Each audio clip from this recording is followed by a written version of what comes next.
What up, cappers, gamblers, punters, hustlers, low baggers? Happy Thursday, August 6th to all of you. Thank you for watching Betting with the Bag right here on the Odds Headquarter YouTube page, the Odd Squad in effect right now. Thank you so much for joining us. We have a ton of games to break down, 11 MLB games, 11 NHL and NBA games. We have a special guest every Thursday. The legend Nolly Knows will be joining us here in a matter of seconds, coming off a rough day. 5 wins, 8 losses overall, combined through the 3 sports, down 4.25 units. Disappointing. My first losing day in a while. MLB went 3-4, down 1.9 units. Obviously, going against the Rays, or going against the Trends, and going against the Red Sox with the Rays was a terrible decision. In NBA, 2 wins, 2 losses. I guess you could say I was fortunate to get Ja over 34.5. I guess he got it late, but I thought D-Row was going to get his, and I would have been 3-1. Thunder was a very easy hit, and Magic was a mistake. 2-2 down by 0.35 units. And NHL, man, I know my man Sean Berg going to be here and say I told you so, which is fine.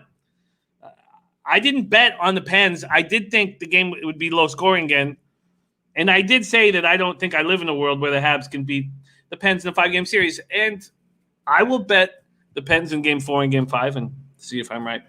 But I'm pumped up to be here with you guys. Shout out to all the cappers in the chat. Viral video in the house. There's our man, West Coast, ready to get to work. West Coast, big Saturday show, horse show. The family's getting back together for the Travers Stakes. So we're going to be doing 8 to 10 hours of live betting as we used to do. There's Scooty and Ricky Butt Channel in the house. Mark Unkefer ready to go. JL saying Houston got me, man. Huge letdown. I stayed off of Houston, but I also stayed off of the over. And then what did we see? In the third inning, the roof opens up, and so does the Diamondback offense. Mark Unkefer, JL, Darian, Santiago, Yenny Toon, another winning night for Yenny Toon, man. This guy just eats and eats and eats. Keep an eye on his action. He always shares it with us. There you go. Yenny Toon in the house. And there's Connor Mack picks.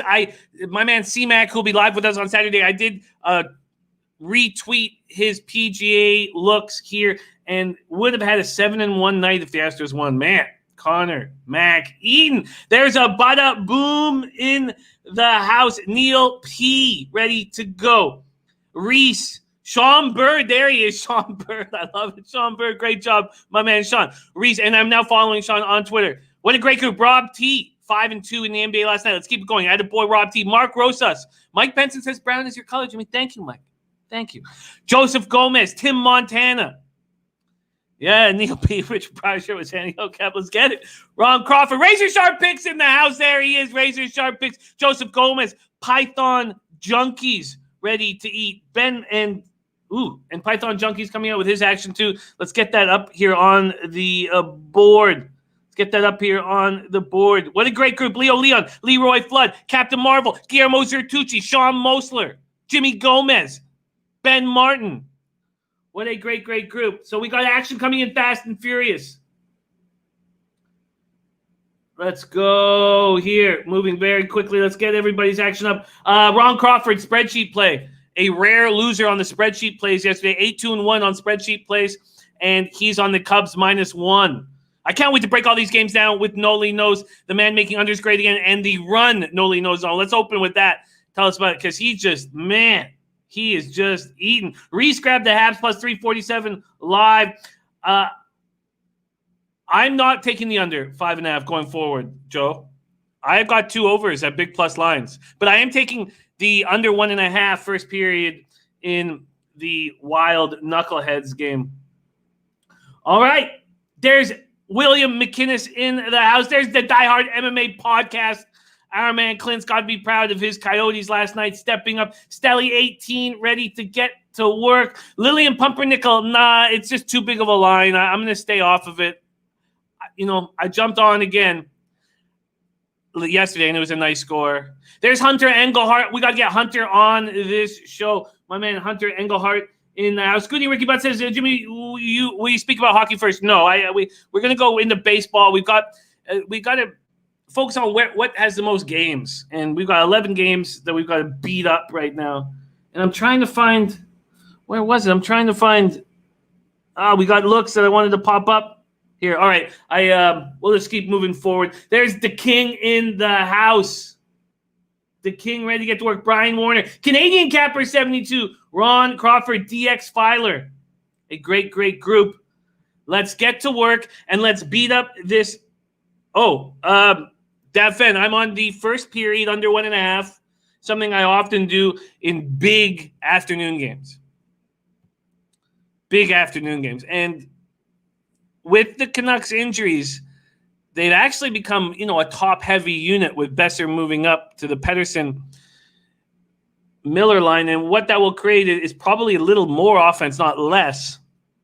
But that's what's up. There's Jordy Nordman in the house. Johnny Cage. Viral Video's got his action ready to go. Viral Video's action is in. All right.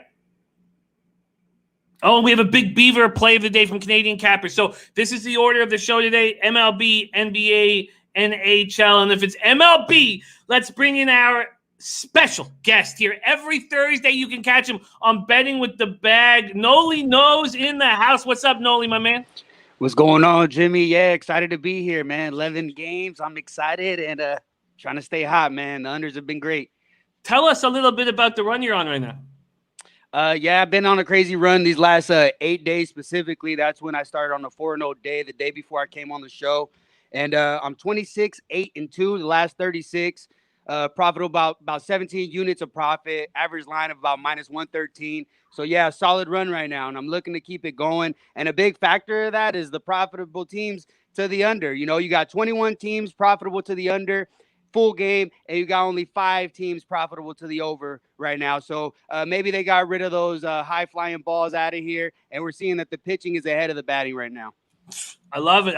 You're coming off, were you 4-1 yesterday? Yeah, 4-1 day, lost on that Texas under. Hindsight, maybe I should have stayed off of Manea. He's not looking that great. They're saying his legs aren't under him. But, hey, can't be greedy. It was still a great day. 4-1. It was a beautiful day. I went 3-4. Very disappointed. There's Deacon Mike in the house. Deacon Mike, this Saturday, baby. This Saturday, we're back in action for a full horse day. Dutch boy, fresh, ready to go. Rockets money line. I came close to backing that, but I didn't. Nolly getting a lot of love from the chat. There's Black Thor King in the house. Mr. Gokester, Milo, Christopher Comentini, Reese, Doug Barnhouse, Robert Allen. It's time. Stephen Walton coming off a 4-0 day. I love it. Nice. Doug Barnhouse. Oh, and there's the Python Junkies. That was what I wanted to do. I wanted to drop Python Junkies in. Why is Python Junkies not coming up here in my there it is. There we go. Cubbies, Twins, money lines. And he parlayed Flames, Clippers, Pelicans, money lines from Python Junkies. All right, let me leave that up there for an extra second for those who didn't see it. All right, let's get to work. Nolly, my man, we are going to break down all 11 games on this MLB card, and we're going to start with the Twinkies that's popping off shortly. Maeda versus Brubacher. And, wow, such volatility in the market right now. There's 40-cent difference depending on where you shop. The Twinkies opened up at -200. They're up to -240 at Bet365. You can still get 200s. They're out there. This total opened up at 9 and went down to 8.5. There's DJ Big Boss. Yes, Brandon, I'm on the first period under 1.5. First period under 1.5. And Die Hard says Mike Coyote's going to win the series. I'm telling you, we'll see. And Dennis Garcia blindly taking Chicago and over against the overrated Oilers. Dennis Garcia, brilliant stuff there. Okay, Twins 10-2. Pirates 2-10. 79 Fahrenheit clear, 3 miles per hour sideways. We have Kenta Maeda. He's looked very good. 2 starts, 2-0, 11 innings, 5 hits, just 5 hits, 12 Ks, 2 walks. They're loving what they're seeing over there. Last year, he was good, 4.04 ERA, 1.07 WHIP, but he's looking very strong early. And then we have JT Brubacher, 26 years old, 5 years in the minors, 31-28 down there, 3.60 ERA, 1.30 WHIP. A journeyman, but a journeyman with some upside. He was named Pittsburgh Minor League Pitcher of the Year in 2018. That year he went 2.81 ERA in AA Altoona and AAA Indy. So, a 6th-round draft pick. So he's not a bum, not a journeyman bum. He's someone who has some potential. Pirates have lost 7 straight. Twins have won 6 straight. Nolly Knows, take it away. How are you handling this first game of the day? All right, yeah, we got some morning action, and it's something that I love. I love baseball for breakfast. I love it, man. And here we got the Twins. Twins, one of the hottest teams in baseball, going against the coldest team in baseball, and the Pittsburgh Pirates. Pittsburgh Pirates have been bad, and you got the Twins. They've been hitting the ball well, and they've been putting up a lot of runs. But a lot of those runs were in the first series. You look at two of those games where they put up over 10 runs. They put up 14 and 10 runs in those games, and if you look closer to their over-under stats, they hit 3 straight overs, but since then, 8 of the last 9 have gone under. So you see a trend starting to happen. The bats are cooling off, and that's the trend that I like to see. You look at Kenta Maeda on the mound, like you said, he's looked really good. He spent 4 years with the Dodgers, a guy that I really know well. They were going back and forth between the starting and in the bullpen. So going over here to the Minnesota Twins, he has a chance to be back in the starting role, a role that he really wants to be in. So he's excelling. He looks really good. Like you said, last time out, 6 innings pitched, 0 earned runs, just 1 hit. I like the way he looks right now. And going against his Pittsburgh lineup that doesn't look good at all. They're 27th in runs per game, 28th in batting average. But then on the mound for them, they got Brubacher, like you said. He was supposed to make his debut last year, had a little bit of issues with the elbow, but now he's back this year. He looked good in a couple relief appearances, 5 innings pitched, 7 Ks, 1 walk. And what I seen his breaking balls are pretty nasty. He got a slider that was looking down and in, going away from the righty, and then his changeup goes down and in at the righties. Good mixture of pitches that I like to see. And the one thing, though, that I am concerned is what I see from the coach. The coach pretty much put him on a limit about 45 pitches. He wasn't expected to be in the season. He's replacing Mitch Keller, who left the game against the Giants with left side discomfort. And they didn't extend him the way that they have some of these other pitchers. So you might just see a short outing out of him. But the way I'm seeing these games trending under here, I'm looking at the first 5 under here. You look at the Pittsburgh Pirates, they're 9-1-1 to the first 5 unders. And I think I'm going to try to stick to that trend and ride it. I'm going to take the first 5 under here. Was there ever a 5 on the board? Or it's always been 4.5? No, I got 4.5. It makes a lot of sense. Afternoon game. And Brubacher isn't the bum that we that you might think he is when you look at his numbers. There's Spencer Penny G in the house. Sean Bird says, Nolly, is Pittsburgh's bullpen fresh for this bullpen day? Regardless of fresh or not, that's not a bullpen that I really want to trust too much. I'm hoping that Brubacher gets us 4 solid innings, hopefully just 1 out of the bullpen. But I really like the guy. And one thing that I've seen out of him is his ground ball rate. You look at 2018 in AA, he had a 63% ground ball rate. That's very high. That's well above average. And that's something that you like to see. He gets runners on, get a ground ball, get a twin killer. And the bullpen I'm not really a fan of. That's why I'm focusing on the first 5 here. And fresh or not, I don't trust him. I like it. Brubacher saying all the right things in his interviews. This is his 100th professional start of his career. And as I said, 6th-round pickup at Akron in 2015. And he's earned this. And I think your look makes a lot of sense. We know that Maeda is pitching as well as he's... Okay, I'm in. Under 4.5. As Ron Lofton says, Nolly speaks. I bet it. That is from our Ron Lofton. Cynthia Paniagua in the house. Great to see you, Cynthia. All right, that is game 1 of this 11-game schedule. Let's keep rolling through here. We move on to the Giants-Rockies, a game that hurt me and sadly took down Tonio's 4-game parlay with him. Sorry, Tonio. It looked good. The factors that we were betting on were coming in. Gray looked really good. It looked good until it was bad. So, sorry to drag you down with me, Tonio. Let's go. Giants, Rockies, 90 Fahrenheit clear, 6 miles per hour is the weather in Colorado. We have Tyler Anderson, a guy we used to fade often when he pitched for these Colorado Rockies, and now he's on the other side with the San Francisco Giants. He was a 2011 first-round draft pick that the team gave up on, and now he goes up against his former team. And Kyle Freeland, another first-round draft pick who's had a very strange trajectory. Right when we thought he was going to be a stud, elite pitcher, he goes 3-11 last year, 6.73 ERA, 1.58 WHIP. So he says that he's ready to roll. And his numbers show that. 2-0, 12 innings, 2 earned runs, 9 Ks, 4 walks. The Giants do okay versus lefties. The Rockies hit lefties hard. 308.25 OPS. And Freeland, 12 career starts against the Giants, 6.3, 3.12 ERA. And 7 home starts against the Giants, 5-1, 3.26 ERA. Dab Fence says Rockies bats wake up today. Adam Miller says Rockies with the under 2-team parlay. We got Boston Nick in the house. Mr. Fat Fist joining us. Nose Guard says Kyle Freeland Day hasn't existed this year. And there's Big Tom Callahan back in action. Big Tom Callahan back in action. It is great to see you. Big Tom, our man. As for those of you who don't know, Big Tom Callahan, big part of our fam here.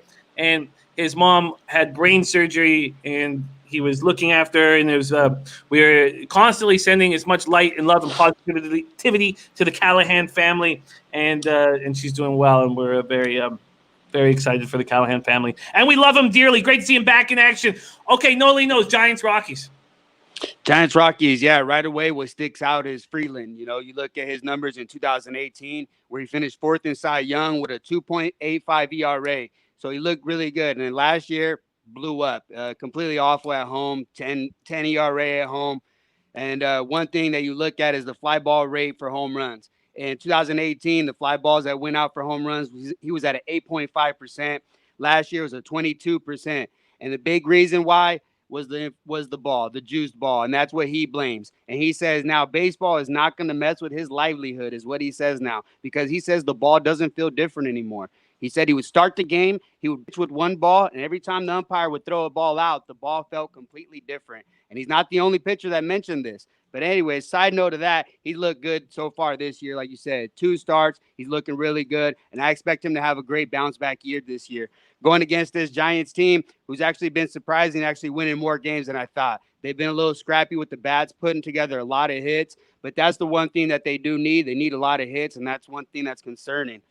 Here, when you look at Tim Anderson on the other side, facing his old team, like you said, 4 years with the Colorado Rockies, seem to have given up on him. And here with the Giants, Giants are deploying something that's kind of like from the Rays. They only letting these guys go 2-3 innings, only letting them see the first time around. And I think what I see at Tim Anderson here going against his old team, I expect him to try to come out and pitch well, and I expect him to be somewhat successful. And when I'm looking at this game, the key thing that I look at is the line makers and the amount of runs that they keep giving us here with these Colorado Rockies first fives. The Colorado Rockies are 6-0 to the first 5 under here at Coors Field, and the line makers continue to give us 6.5. If they continue to make this, I'm going to keep on taking it. 6.5, first 5 under. I'm going to keep riding that. I've been on 5 out of 6, and if they're not going to make an adjustment to drop it to 5.5 or 6, I'm going to grab that 6.5. It's another under that makes a ton of sense. This Anderson Freeland under, because first 5, because I expect Anderson to show up today going up against his old club. He was terrible last year, and they dropped him into the minors immediately. 11.76. He threw 20 and 2/3 innings and was just – but awesome. He's 3 games he's pitched for the Giants, just 1 start. But I expect him to step up. I expect him to step up here enough.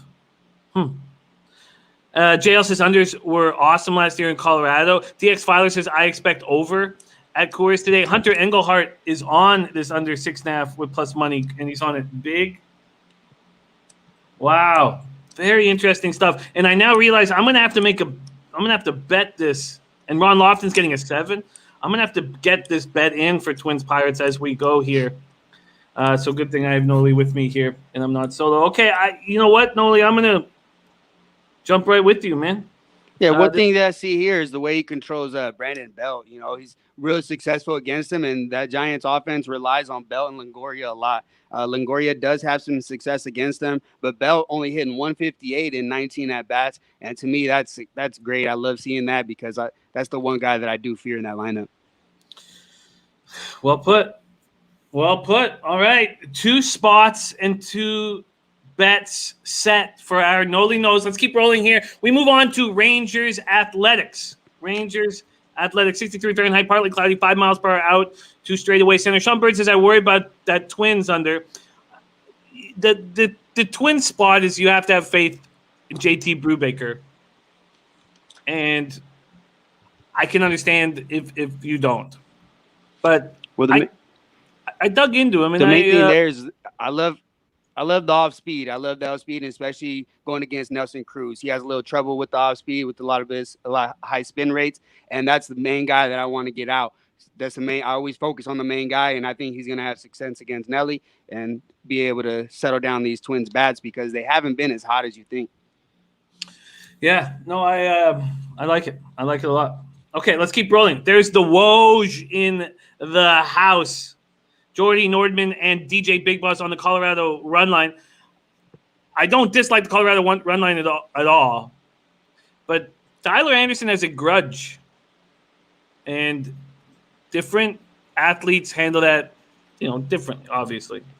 Anthony L says, liking that Rockies first 5 under look. There's It's Faith in the house. Okay, let's keep rolling here. We move on to Rangers Athletics. 63 Fahrenheit, partly cloudy, 5 miles per hour out to straightaway center at the Coliseum. Mike Minor, 2 games started and looked bad. 10 2/3, 12 hits, 7 runs, 9 Ks, 3 walks. Those of you believing in Mike Minor are going to be believing that he's going to get his velocity back. And you're trusting that the Rangers brass are putting him out every 5 days and giving him excuses for not having the velocity that he had last year when he was an all-star. 14 and 10, 3.59 ERA, 1.24 whip, 208 and a third, 68 walks. Going up against Mike Fiers.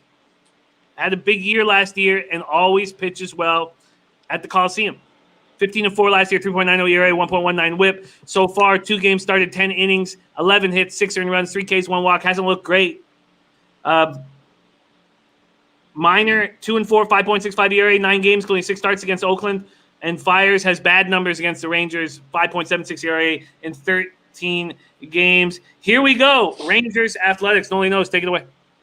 Rangers Athletics. Yeah, right away, what I look at in these two teams, you look at the batting average for both of those. Oakland A's 24th, batting 206, and the Rangers batting 194. So right away, I'm looking at this game based on their offense. But the one concern, like you said, is Minor. Minor, his velocity is down, not looking great. He's an older pitcher, so that's cause for concern. Maybe this is the time where he's going to get lit up. On the other side, you got Fiers, who got lit up his first start against the Angels, which was a bit expected. He doesn't pitch very well against them, kind of always gets hit hard. And here against the Rangers, I expect him to do a lot better. The Rangers here are 24th in runs per game, 23rd in home runs, 26th in slugging. The pitching has been doing really well. It's been keeping them into games. So that's why I look a lot of unders for Texas. But here in this game, there's too much concern with Mike Minor. So in any way, I might be looking to get on the A's, but not really happy about the numbers that I see there. The A's, I think, have a much better lineup. Their bullpen is better. And I think that you got the better side here. But at that number, I'm not willing to play it. And I'm off this game, and I'm off the under as well just because of Minor. I get it. I'm not sitting here expecting Minor to bounce back. Topset says, I love this over. Oakland wins 7-4. Corey Simmons says, I told you Jimmy Marlin's going to be a sneaky team. 5-1. It's more than sneaky. And Viper MB, yes, I thought about you while I watched that Orioles bet go down in flames in the afternoon. Topset says, I love this over. Oakland wins 7-4. Big Tom Callan says, side note from baseball, did you say you were going back to the beloved ponies for Saturday's big meet? Yes. 8 to 10 hours. And El says, I agree, Nolly, like the A's, but hate the price. Let's take a look at what this price is because I expect Fiers to have a nice start here. And I think Minor's issues might be real. Let's go over and see what is concerning our man Ant L in the house. And that's the number, -160. Open to -150, now -160. Huh. Interesting. I agree. I think there's Melee Payless Way in the house. I'd like to back the A's here. DX Filer, first 5, Oakland. The A's aren't hitting lefties at all with a tiny bit of power, but 189 average, 659 OPS. Rangers versus righties, 177 average, 566 OPS. I think the A's -1 is a look I'm going to jump on. And I I understand a lot of cappers have some concerns about taking the -1 on home teams. I get it, but it's been succeeding for me so far this year, and I'm going to stick with it. Connor Mack passing. I'm going to fade Mike Minor here. I'm going to take the A's -1. Okay, let's keep rolling. Next up, we have Angels, Mariners, Bundy, Taijuan Walker. Bundy and the Angels opened up at -170. There's been at Bet365. These are Bet365 lines. We talk about the legal American sports books are now -160. So a 10-cent move towards these Mariners, and I know why. And I can't wait to hear Nolly talk about what his expectations of Taijuan Walker are, because he looked like that prospect that everybody believed in. He 5-3 victory against Oakland, 7 scoreless, 1 hit ball, 8 strikeouts, 2 walks. He's never been good against the Angels, 3-2, 5.23 ERA, but he says there's a big difference, and Nolly, you probably read this too, that he's got a curve. So he used to be just slider fastball, and he's now got a curve, and it's really changing things. Ohtani will be back in the lineup, and the Mariners are hitting quite well right now, and Dylan Bundy, 12 2/3, 15 Ks, 2 walks, 4 runs, 7 hits. He looks pretty good. Looking forward to hear your breakdown here. Angels, Mariners, Nolly Knows. Yeah, you got the Angels and the Mariners here. They've been some high-scoring games here in this matchup, but here I think things turn around. We talked about Dylan Bundy actually the last time I was here, and I wasn't actually surprised about his success that he's having. He's relying a lot more on the breaking balls, and if you look the last time out, he gave up 3 runs and then was able to shut down the team from there on out.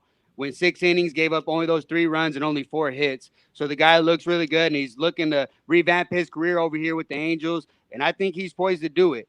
Like I said, there's somebody that knows more than me who gave up 4 minor league prospects for this guy. So they see something in him, something that a lot of us don't, but they know more than me, and I'm trusting it, and I like what I see so far, and I expect him to continue here, especially against this top 2 against the order, against the Mariners, who probably dead last in the MLB there, whereas on the opposite side, the top 3 guys for the Angels are tearing it up, and everybody knows Mike Trout. He's been killing it since he's back. And but like you said, Walker's the question mark for everybody, right? When he was over there with the Diamondbacks, I got to see him quite a bit. He's a big guy, and when he gets going, he has quite a presence about him. And you saw it last time out. He starts pumping his chest up. You can see it, and his stuff looked really electric.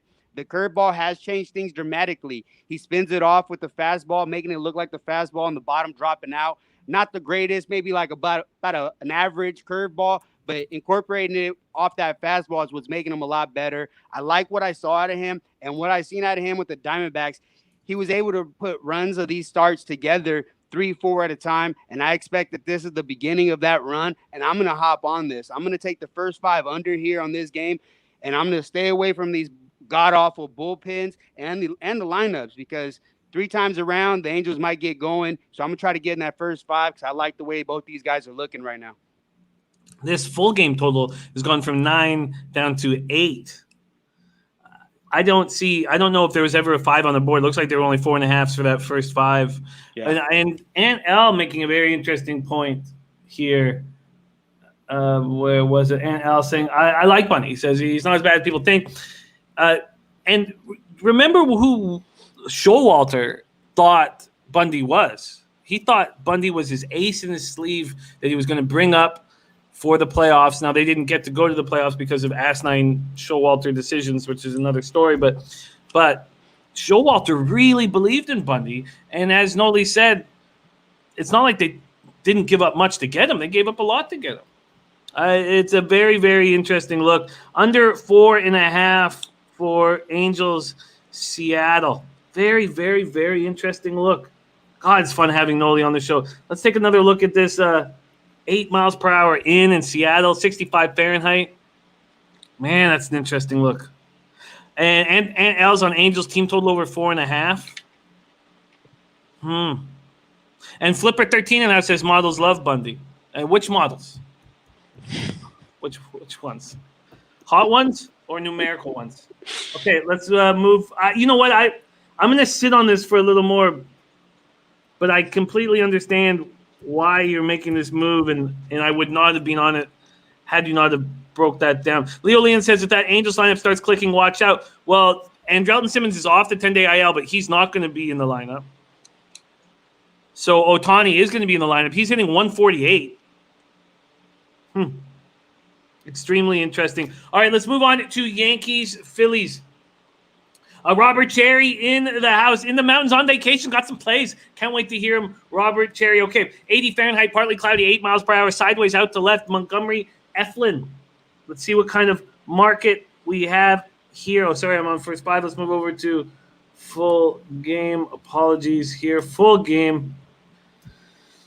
What are we dealing with? Total opens up at 9.5. It's moved to 10.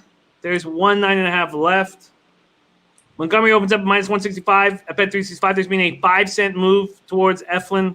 And the Phillies, I'm very interested to hear Nolly's breakdown on this because we talked yesterday on the show. We said the Phillies don't have a high average against lefties, but they have a ton of power against lefties. And they showed that yesterday. And now they get a chance at another lefty. Probably a better lefty than J. Happ, but that's arguable. 80 Fahrenheit, partly cloudy, 8 miles per hour, sideways out to left here. So Philly bullpen has a 9.18 ERA. They keep,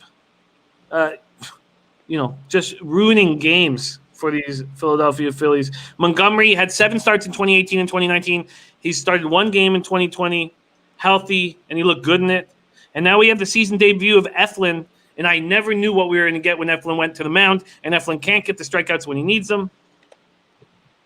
And Al said, I gave this game out last night, said get the over 9.5 before it moves to 10.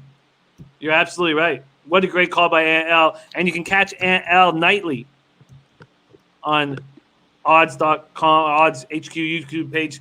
Nolly, take it away. What do we do here, Montgomery Eflin? All right, here you got the Yankees red hot going against the Phillies, and not so hot. But they looked decent coming out, like you said, going against the lefties yesterday. Kind of surprised me. I took a live on that game.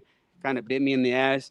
But, you got Montgomery going on the mound for the Yankees. And you're saying that whether or not he's better, he's significantly better than Happ. This is a guy that you look at his recent stats and you're going to say that maybe there's a cause for concern. But let's not forget, this guy's off Tommy John surgery. And this is his first year back fully healthy, something that you just mentioned as well.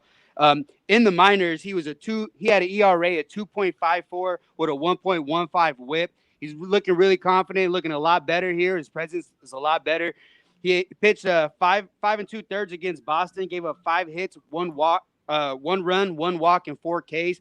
And going against this Phillies lineup that's not looking that great. They got to hire a decent average, but if you look at their runs, they're 26 in runs per game, 23rd in home runs.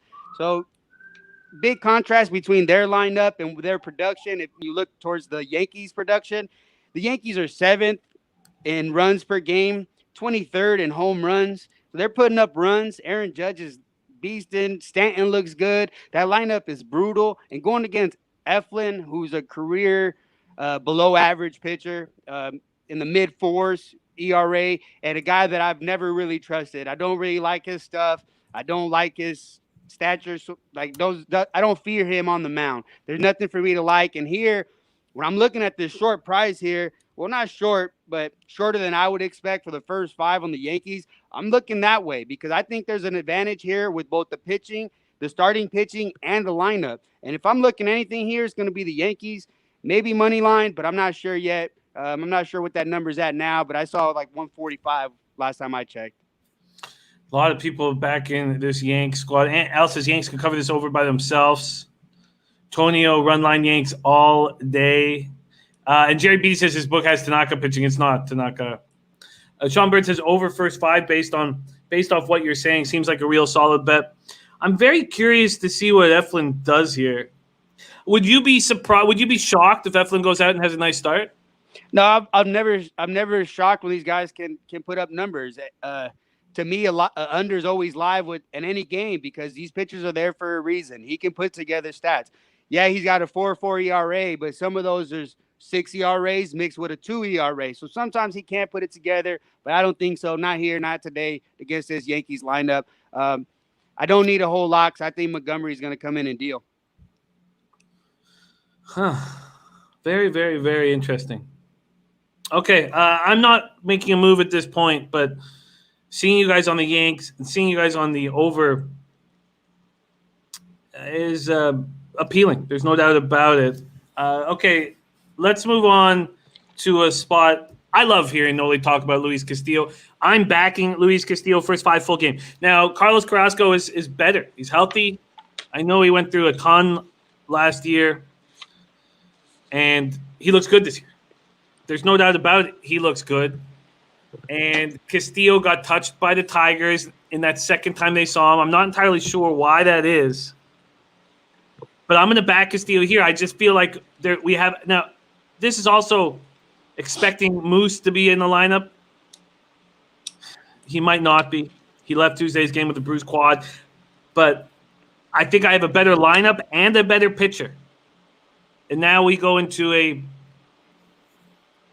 road game with no fans. I had to pull the trigger, but I doubled up. I took a first 5 full game. I got minus 105 at bet 365 first 5, and I got minus 110 full game on Castillo. And I could have got better had I waited. I could have got minus 105 had I have waited for that full game. This total went from 8 to 7.5. It's 11 miles per hour in is the wind here. And I just simply put, Cleveland has 12 runs and a hit, and they've won 3 of those 8 games. Those are over 8 games. And they're going for their 3rd straight win. Their pitching staff's been spectacular. In this spot, I think I have a better pitcher and a better baseball team. Hunter Engelhardt says take them first 5 minus a half. Jimmy, no, I'm going to stick with this plan because I still like the Reds bullpen. So I hear what you're saying, Hunter, but I'm going to stick with this. And I'll give it Reds last night plus 110. Man, beautiful. And Hunter Engelhardt says bullpen for Indians used up yesterday. I'm on the Reds. First 5, full game. Nolly Knows, take it away. Yes, I look at this game right away, Jimmy, and I get really excited.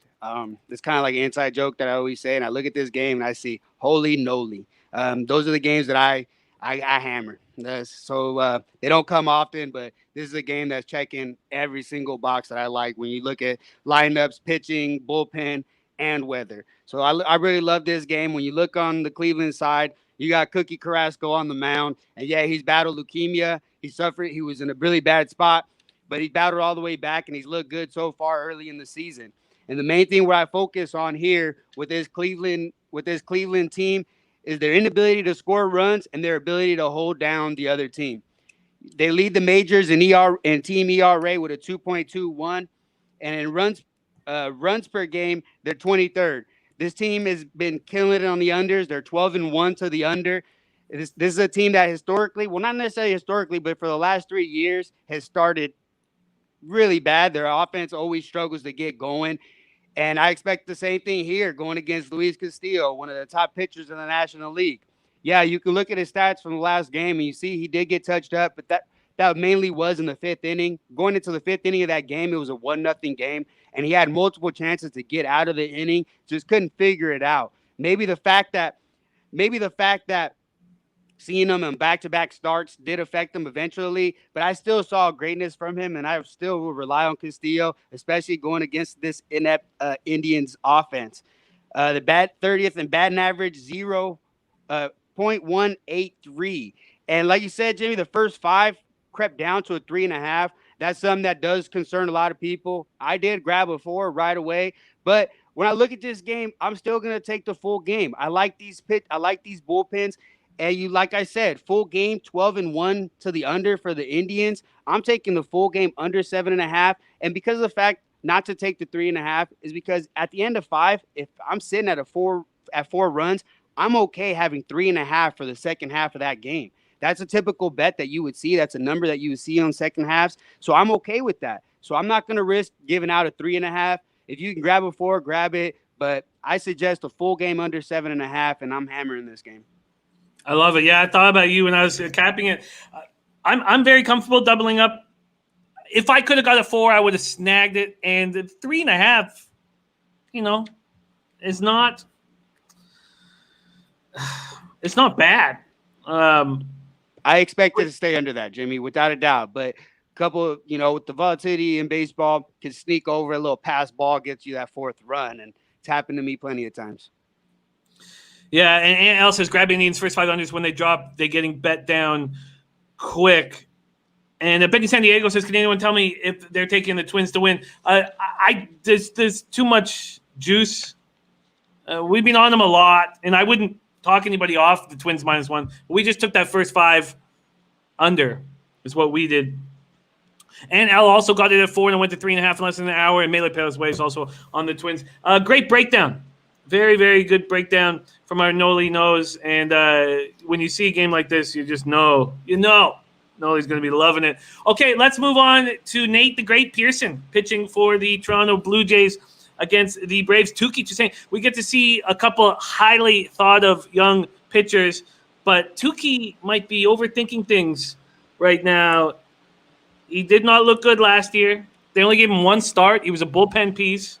He went 4-0, but he had a 5.62 ERA, 1.68 WHIP. He got enough strikeouts, 45 and 41 and 2/3, but 26 walks. And he's doing that similar stuff so far. 1 start. He's also came out of the bullpen in 1 game. 6 and 2/3, 8 hits, 6 earned runs, 11 Ks, 4 walks. And now the Braves desperately need him with Soroka done for the year and Fulton Avich designated. Christopher Comentini says Jays have not seen Tukey. That, I know the Braves smash righties. 276, 847 OPS in this young season. And the Jays don't. But Ozzie Albies not going to be in the lineup. Matt Adams not going to be in the lineup. Both on IL. And Vlad's 3 for 7 in the series. And I still think this Braves bullpen is very dangerous. So I'm just taking Blue Jays first 5. And I had to pay a price for it, man. -120 at Bet365. 100 Engelhardt says take Pearson K's over. I'm going to see what that is. But I took Blue Jays first 5, and we talked about Pearson. We're very excited about him up north. Last year, he went from high A Dunedin to double A New Hampshire to triple A Buffalo. He had a 0.89 whip, 119 Ks in 100 innings. I'm on Nate Pearson, and I don't necessarily know what Tukey's going to give him. Let's hear what Nolly Knows has to say. Jays, Braves. Jays, Braves. When I look at this game, I get really excited for Pearson. Like I mentioned in the last time I was here, the presence on the mound is great. He's a flamethrower. Those guys typically stand tall, and I love what I saw out of him. 5 innings pitched, only 2 hits, 2 walks, 5 Ks. Was able to get out of a couple tough jams. That's what I wanted to see. These pitchers, when they get into tough spots, can they get out of it? That's going to define you as a pitcher going forward. And you got Tukey, like you said, on the other side. Not sure what to expect out of him, but when his 1 start, 4 innings pitched, 3 hits, 0 runs, 3 walks, and 5 Ks.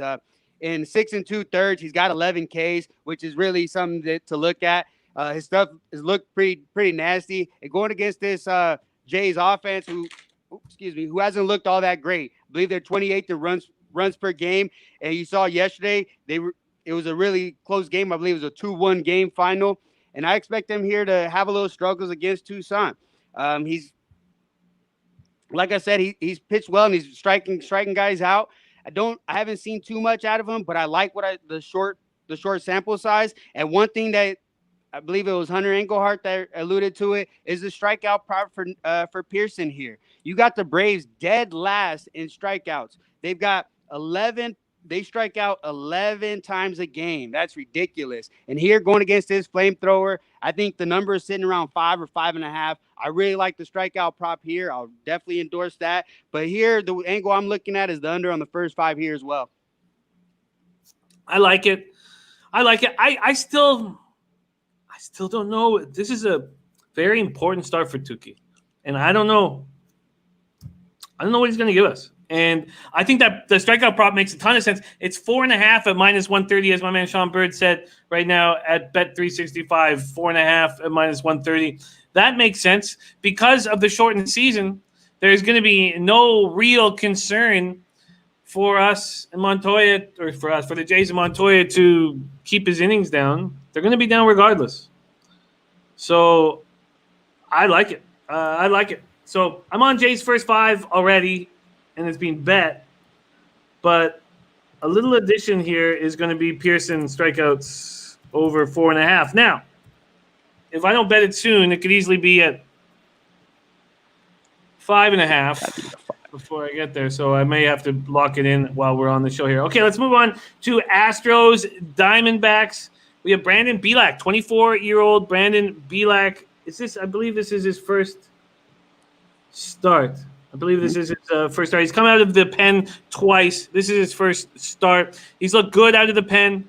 2-0, 5 in the third, 4 hits, 1 earned run, 6 Ks, 3 walks. AA Corpus Christi, AAA Round Rock, 11-4, 4.22 ERA, 1.22 WHIP. Going up against Zach Gallen, and Zach was, we thought, going to be a piece of the puzzle for the Marlins, and I was surprised when he was traded away. We have a couple pitchers in the Yamamoto going today. I love hearing Nolly talk about these young pitchers, and I'm very interested in what he thinks about Zach Gallen. 2-3 last year, and just 43 and 2/3 once he was traded over. 53 Ks, 18 walks.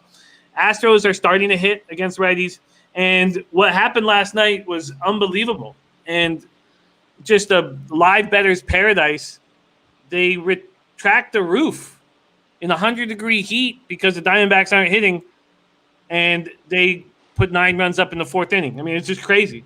So you have to think that the roof will be open, and Astros are expected to get Brantley back into their lineup.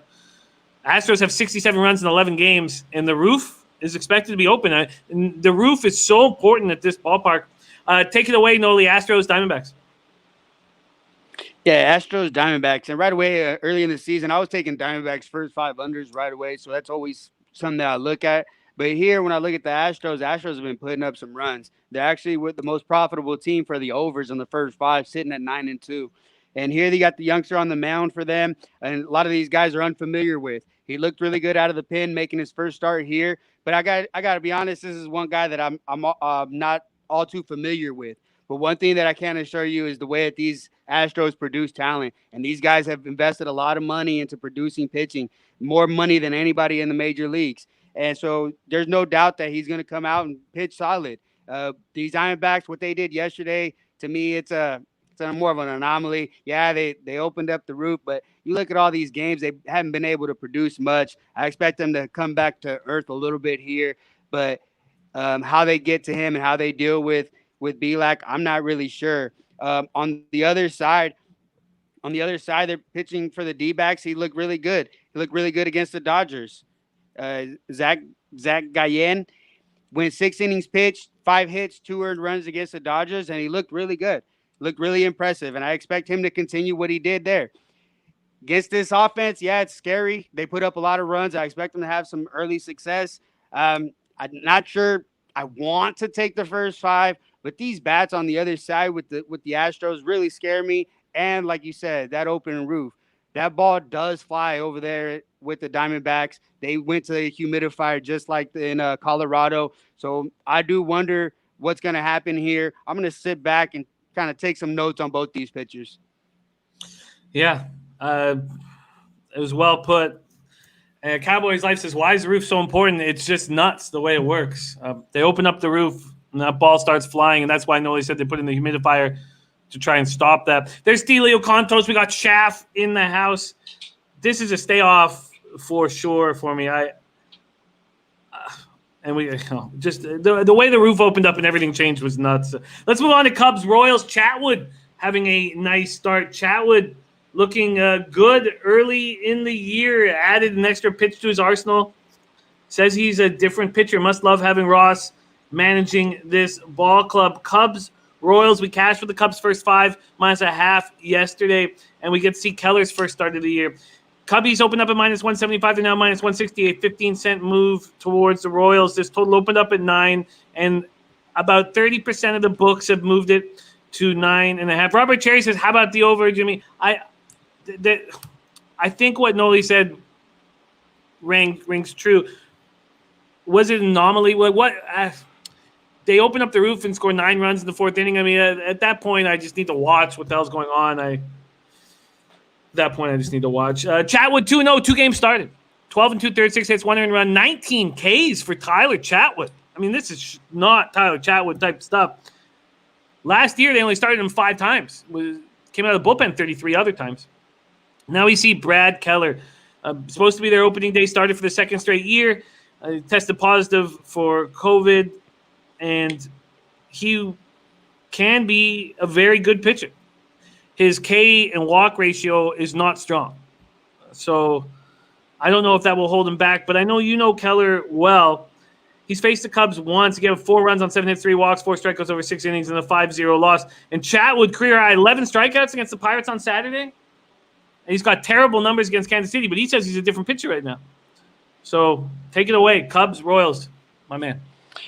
Yeah, right away what sticks out, like you said, Chatwood. You see what he was able to do when he was in Colorado. His away numbers were actually really good, and that's the reason that a lot of people had a lot of interest in him when he left. He ends up with the Cubs, and kind of roller coaster. So first few years with the Cubs, but this year, yeah, he looks a lot better. That K to walk ratio to me is significant, and his presence is back, and he looks really good. Now you're going against here with Keller against the Royals, and there's a lot of question marks with him. He looked really good in 2018, posting a 3.08 ERA. And last year, it felt like he got maybe a little cocky, trying to go for the strikeout a little bit more, which he did produce more of. That's not really his style to play. The cause for concern here, like you said, he tested positive for COVID. So how long is he actually going to go? He wasn't ready. They weren't able to extend him long enough for the spring training to make opening day start. And so now here he's had extra time. But really, you see with a lot of these pitchers, they're not letting him hang around that often. And if he knows that, and he knows that, he's going to go out there and pitch a little bit harder going on that shorter pitch count. I like what I'm seeing out of Tyler Chatwood. And Brett Keller, I'm a fan of his. Like you said, Jimmy, on 2018, I wrote his unders quite a bit. And I like what I see out of this guy. He can get the outs when needed. Runners in scoring position, he does really well. And the Cubs here are 8-3-1 in the first 5 under. And that's the angle that I'm looking here. But really, I'm trying to grab a 5.5. The number's flirting with that. Some lines are getting that 5.5. And that's the number that I'm chasing here. If I can grab a 5.5, I'll grab it. But at 5, I might stay off.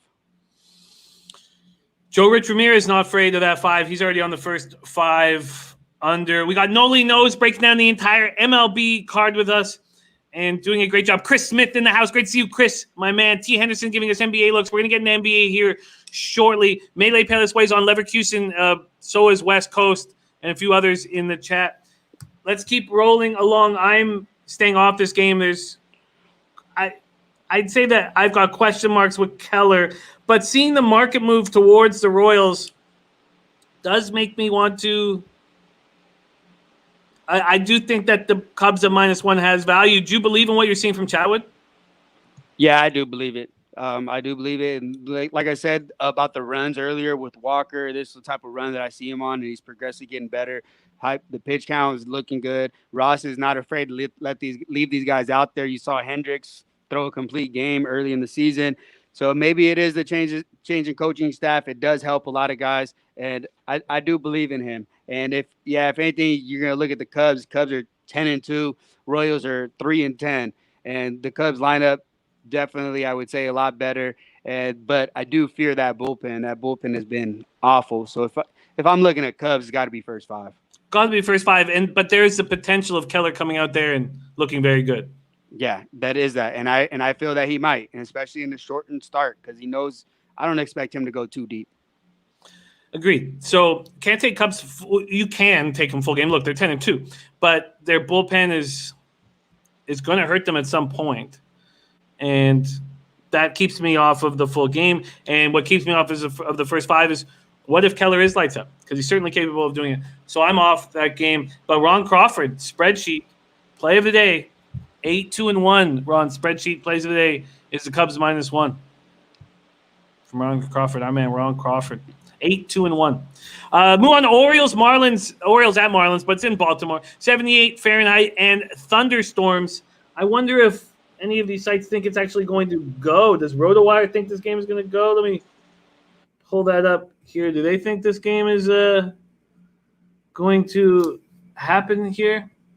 I guess they do. Yeah. Oh, no, they don't even. They have it in a domed stadium. All these sites are just way behind, all right? It's in Baltimore, ass clowns. LeBlanc. What, man, this guy. Wait, LeBlanc. He's messed me up more than anyone. I want to fade him so badly every time, and I do, and he burns me. He burns me at home with the Mariners.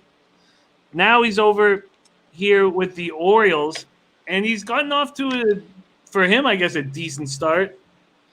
But his stuff looks terrible.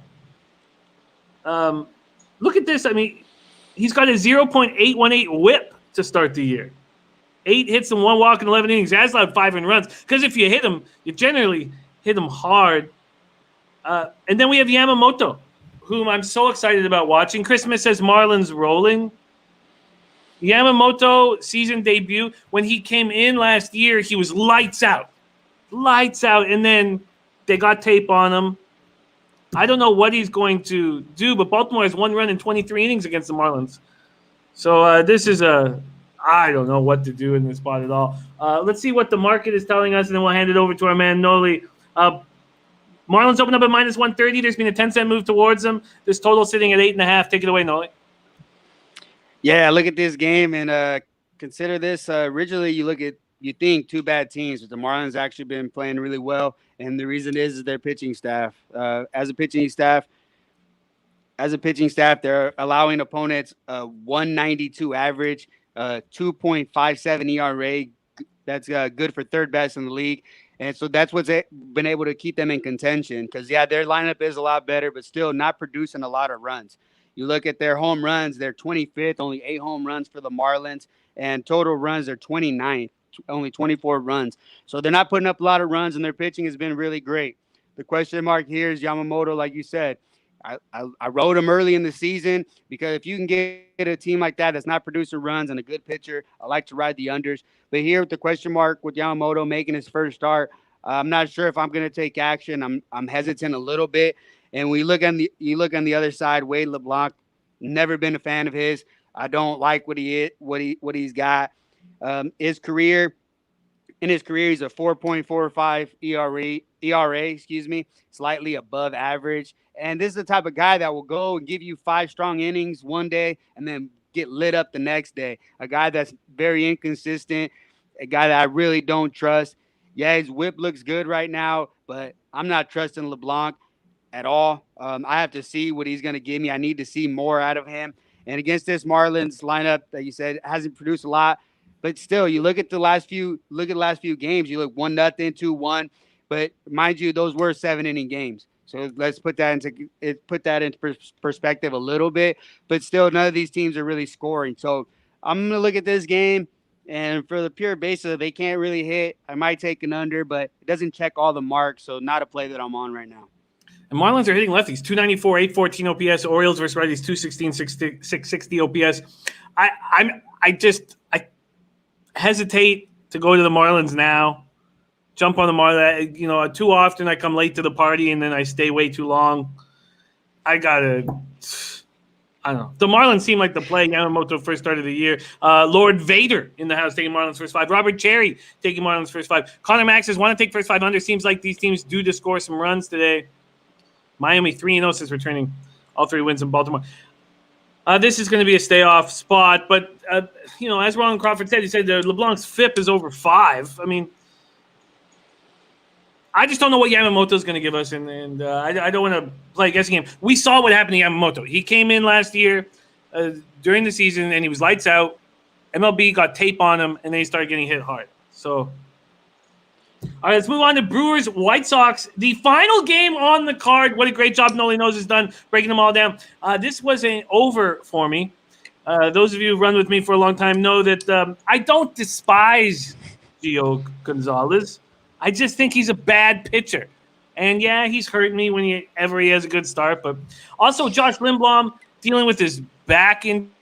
He's not going to be in for long. I don't know if this back injury is going to be a big issue. I took the over 5, first 5, over 5 at minus 115. White Sox open up at minus 130. They're now minus 115. If Leblanc is a journeyman, he started 7 games since 2011. If I had more faith in Leblanc, if I had the kind of, I think, and this could blow up in my face, but we're believing in JT Brubacher, and that game pops off in 30 minutes. But I'm not going to be believing in Josh Leblanc. And Al says Gio isn't bad. He's not good, but he isn't bad. No, I feel you. So I'm on the over 5. I think these guys are going to get touched with 74 Fahrenheit, clear, 6 miles per hour in. Brewers versus lefties, 208, 649 OPS. We know Yelich has done nothing all year. They sat him out last game. He's going to start getting hits at some point. White Sox versus righties, 275, 764 OPS. This White Sox team looks very, very dangerous, and they're going to be good for a long time. But I like the first 5 over 5. Take it away, Nolly Knows. Last game on the card, Brewers White Sox. Yeah, the interesting matchup here between the Brewers and the White Sox. You got the Brewers, who are 24th in batting average, as contrast to the White Sox, who are first in batting average. And leading the charge for them is their rookie, Luis Robert. He's been doing big things over there. He's got quite I think 17 hits in his first few games. It's actually a record for the White Sox franchise, and he's looked really good. And here they go against Leblanc, who, like you said, hasn't looked really good. Not a guy that I'm going to be trusting, especially here against this White Sox lineup. He went 3 2/3 against Pittsburgh, which is not a very good team. Gave up 3 hits and 2 earned runs, 3 walks and 5 Ks. And on the other side, you got Gio Gonzalez, who, I mean, like Anthony L said, yeah, he's not bad, he's not great, but that's over the course of his career. Over the course of career, he has spurts where he was really great.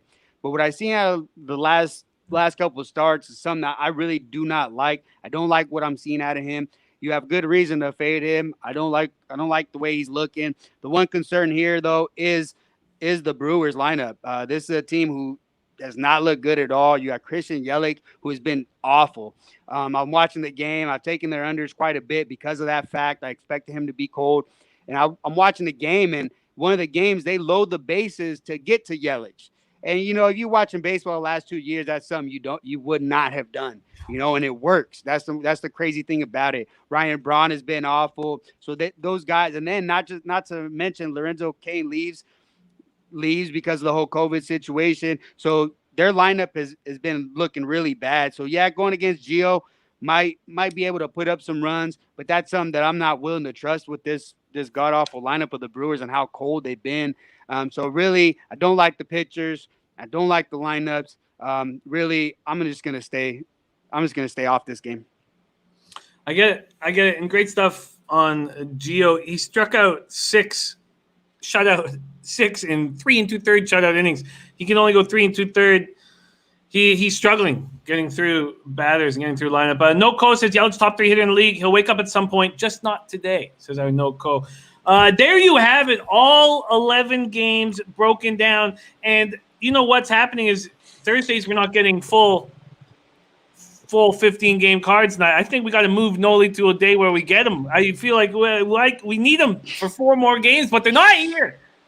So I don't know, Nolly. We got to talk, man. We got to get you in a spot where we can break down full cards. And I don't know, that might be dangerous. I might have 4 more plays. I was like, oh no. That's what we want. I think this is facts here. I really do. I think because Thursdays is a travel day, and I think we need more Nolly Knows. I know. I'm open, Jimmy. I'm ready to talk baseball whenever, man. I know we need more Nolly Knows. So let's discuss this. I think we should move you to Wednesdays or something. A day where we know we're going to get full. And Al says get him on Fridays. I'd like that too, but Nolly loves the midweek. He has a ton of action on midweek games. I'll talk with Nolly, but we need more Nolly and more Antel. All right, there you have it. Let's go through all Nolly's looks on this 11-game MLB card. Nolly Knows, my man. Take it away. All right, yeah. Right away, I'm on that Twins first 5. I believe that game's going to pop off really, really soon. I'm on the Twins first 5 under 4.5. And then we're going to keep riding with the Rockies first 5 unders. Giants, Rockies, first 5 under 6.5. And we got the Angels and the Mariners, first 5 under 4.5. And then we're going to go Cleveland and the Reds, full game under 7.5. Full game. If you grab a 4 in the first 5, grab it. But I'm going to endorse the full game on that one. And Blue Jays first 5 under 4.5. And also the Pearson over in strikeouts. I really like this guy. Even if you don't have any money on it, jump in and check him out. He's really fun to watch.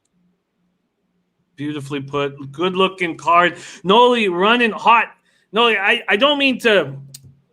I know that some cappers don't like, when they're running hot to talk about the actual numbers, but I want to because we know how tough it is. And we know that you got to celebrate victories and not be quiet about them because you're afraid if you talk about them they'll stop. I don't believe in that stuff. So, Nolly, can you please give us that glorious record that you're on right now? I just got the run I did. I was up 8 units before this run, so I was positive. But on the run that I'm on right now, currently in the last 8 days, is what I have written down. That's 26, 8, and 2. Last 36, good for about 17 units. And yeah, we're on a crazy run, Jimmy. And yeah, I lost all that superstition about talking about it. I am superstitious in other aspects, not gonna lie. But yeah, talking about it, I got to be open because you got to be real about these numbers. Don't hide the numbers. Be true to yourself. Be true with the record, and that's how you'll get better. If you keep trying to hide it and say you're great, but don't look at the numbers, it doesn't work. You got to face them. So yeah, I'm hot right now, and I keep emphasizing right now because anything can happen. So I'm happy to be where I'm at. Oh, beautifully put. Beautifully put. And Al says, tell us when you're 35-0. That's what and Al says. I tailed Nolly on Twins Pirates under 4.5. I also tailed Nolly on Giants Rockies first 5 under 6.5. I am taking the A's -1. Again, I haven't bet that yet. Angels Mariners first 5 under 4.5. Bundy versus Walker. I am going to roll with. And that's another Nolly Knows look. I'm off Yankees Phillies. I've already bet and doubled up Reds first 5 and full game, and I didn't get the numbers that Aunt Al got. Blue Jays first 5, I already bet. Got -120, not a good number, but I paid for it. I am going to add the Pearson over 4.5 Ks, and I haven't yet, and I'm scared. It's still there. Over 4.5, still there. Scared there's going to be gone. I'm off Astros, Diamondbacks. I'm off Cubs, Royals. Off Orioles, Marlins. And then I've already bet the first 5 over 5 at -115. There you have it. We got to focus on your bets, Parlay. I'm going to pop this up. Nolly Knows, my man. I'm going to pop Nolly Knows' Twitter handle here in the chat. Go follow him and support him. And we're so lucky. We're so thankful to have him on the show. It was going to be every Thursday, but while I'm looking at 11 games, I'm like, we need more Nolly, man. We need more Nolly. Nolly, we love you, man. Thank you so much for being here and rolling with us and sharing all your insights and hard work. Yeah, thanks for having me, Jimmy. It's always a pleasure. I love cashing. I love talking with the chat. I love eating together, man. Let's get it.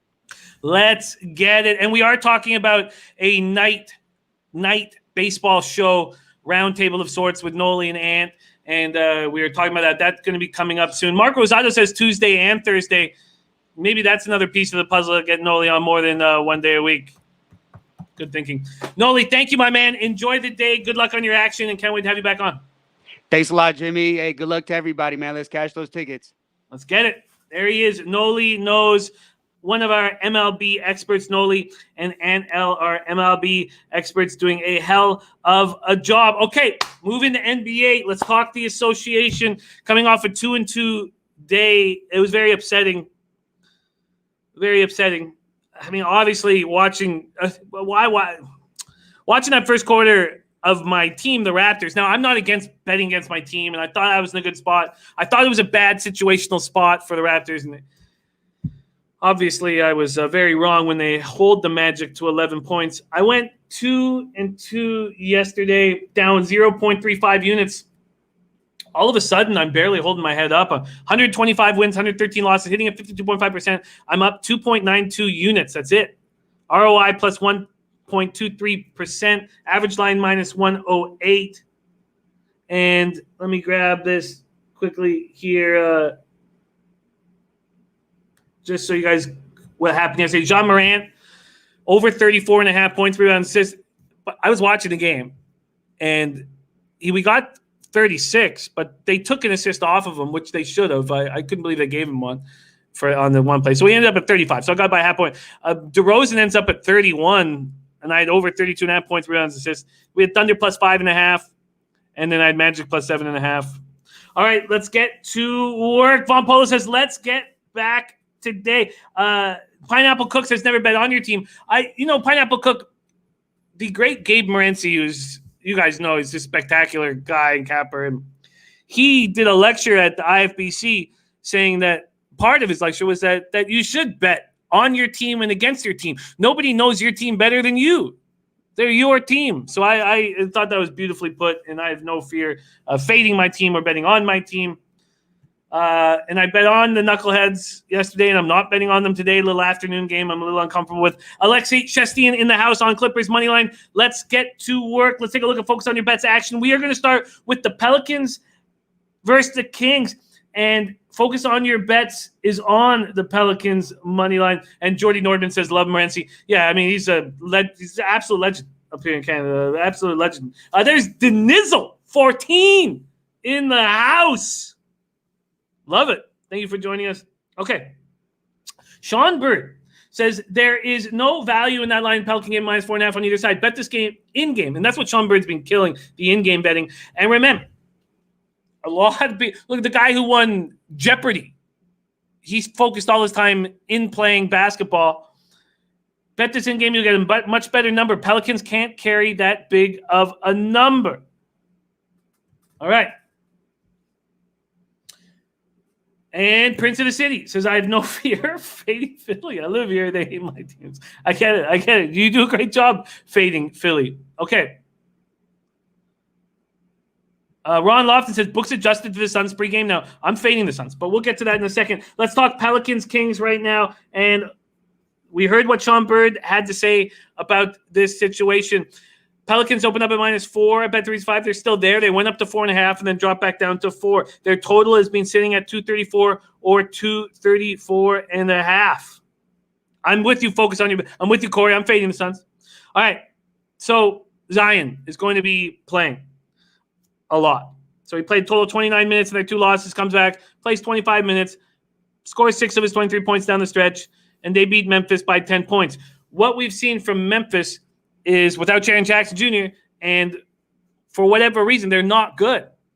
They did not look good against the Jazz. If you make the Jazz look that good, then you're a bad basketball team.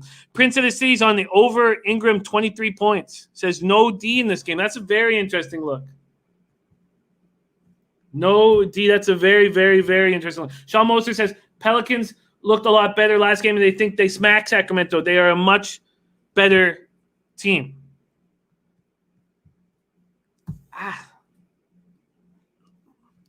Sacramento lost to the Mavericks. In that game, the Mavericks got 50 free throws. And they were in that game. They lost in overtime. Tony Mang says Zion over 20.5, though. Let's take a look at the player props right now. I've made 2 bets on this card. I haven't bet this one yet. Let's take a look at the player prop situation. Here we go. Player props. These are the player props offered at Bet365. Ingram, 22.5. Oh, wow. You know that people are hammering it when Bet365 doesn't change the number. 22.5 is at -150. Zion Williamson over 20.5 is at -160. I like the Ingram prop better. And Sean Moses says no answer for Ingram or Zion. Drew can guard Fox somewhat. Folks on your bet says Bucks will smash today. Is it facts that Jimmy's not in the lineup? Because I know that Dragic is not going to be. Do we have facts on that? Prince of the City saying Westbrook doubtful. We're getting injury information coming in. Cowboys is live says I don't believe in the over 234. Prince of the City said Pelicans big public favorite scary. Look, I'm not going to jump on the Pelicans here. And Butler is out. Okay, Butler is out. Okay, good. That's going to help my over. Yeah, get Butler and Dragic over or out. It's going to help my over. We know what Duncan Robinson wants to do. We know what the Heat want to do when Butler and Dragic aren't, devising plays and game planning. They just want to fire threes. Johnny Cage says, I like that Ingram over a lot. So do I, but I can't get it right now. I'll have to wait till it goes up a point. Because 22.5 at -150. I think that Ingram look is a really nice look. I think Prince of the City is on a great, great look there, but I can't take it at -150. And Note Co is already on that under 234. All right, so I like this Ingram over, but I'll have to keep an eye on it throughout the day. All right, let's move over to Heat Bucks. Let's move over to Heat versus Bucks. No Butler, and I do not expect Dragic to be in the lineup. Milwaukee opens up at -8.5. It's now -9. And Jordy Nordman just took the under 235. And it's 23 at -110. Oh, that's a nice spot, Prince. Respect. No, Cole took the 234 under. Jordy Nordman's on the under 235. And Westbrook just ruled out. Corey Simmons letting us know. Westbrook just ruled out. DJ Big Boss on the under in the Heat game. So Mark Rosado says Duncan Robinson threes over 3.5.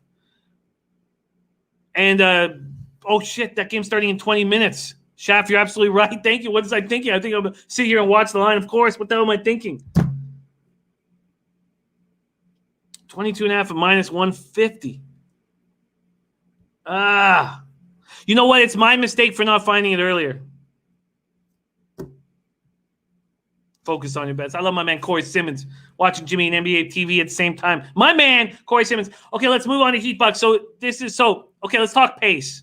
Oh, and those of you wanting to talk pace, so I was staying away from pace talks because I wanted the teams to get a few games in the bubble without the fans. So Pelicans pace in the bubble, last 3 games, 7th in the league, 103.5 possessions a game. Kings are 11th, 102.93 possessions a game. Overall, we're seeing the possessions slow down a little bit. Sean Bird is saying exactly sort of what I was thinking. He says, I can't take the Bucks at that number even without Butler. Bucks are not engaged to compete at all right now. This is another game that in-game protects you. We just don't know if the Bucks will show up. I expect the Bucks to show up. Sean Bird says Miami's competing. I expect the floor to be wide open. I expect there not to be a ton of defensive intensity. And I like this over quite a bit. Jared Trader on the Bucks first half -0.5. Bucks are second in the restart in pace. They're getting 106.5 possessions a game. I mean, there were times during the year where they were going up to 110. Jared Trader saying Bucks will come out hot. Heat are 28th at 98.17. But watch their pace increase. Watch their pace increase without Dragic and Jimmy Butler in the lineup. Ben Sports 24/7 says Bucks first half and first quarter should be money. Prince of the Sea said Bucks will come out first half. They're angry from quotes about that bad loss. And Juan's Bros on the over 116.5 first half, Pels Kings. And there we go, Shaft. Beautiful. I would love it if mine would go to 23.5. Still at 22.5. Irritating. Pineapple Cook, look, we saw what happened in that game. They didn't play Giannis in the second half. The Bucks don't want it bad enough, and that makes me very hesitant. So what do? We back them early? That's the call? Let's see what they are. First quarter, Bucks. It was 3.5 when I looked last time. It's still 3.5. It's just not comforting. Dennis Garcia says overrated Bucks.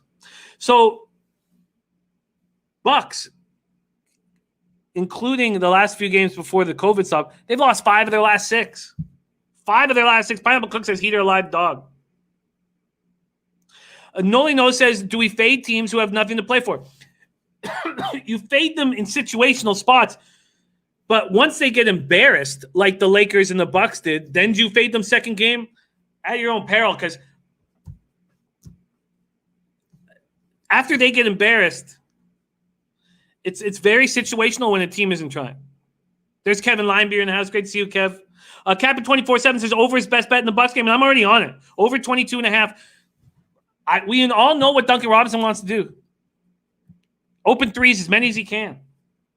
Now, the last game was the time, and foolishly, I thought Kendrick would step up, and it was a foolish spot because Duncan was the one who did. I could have taken them both. Duncan Robinson over 3.5 threes at -135. Again, I just can't take the juice that high. Ron Lofton says teams like Bucks and Lakers are just scrimmaging right now. But I think with them both being embarrassed, it's tricky. it adds another wrinkle to what makes NBA so much fun to cap, and that's the situations. And over the last 3 years, I've had more success in NHL, but I've beaten NBA all the last 3 years in front of you. Last 2 years in double digits. Obviously, I'm only up 2.92 units, so it's hanging in the balance, but I've enjoyed it immensely. And part of it is great NBA cappers we get to work with and in chat. Okay, let's so no Dragic, no Jimmy. They're 6-6 without Butler. And look at Pineapple Cook. That's a great point. I'm with you, Ben Sports 24/7. I'm absolutely with you. I wouldn't go as far as saying a sucker bet just because the Clippers were a little bit embarrassed. And Sean Bird is with me. We are both on the Pacers. Let's move over there right now. Oh, and he wants to hedge too. Get the Suns a nice number. Okay, let's talk. Pacers pace 19th, 100.5 possessions game. Suns pace 6th in the last 3 games in the bubble, 104.57. I'm on the Pacers -2. Both teams undefeated in these 3 games, and money's been coming in on the Suns. If you would have thought in a neutral site between these 2 teams, you get the Pacers healthy at -2, you'd say impossible.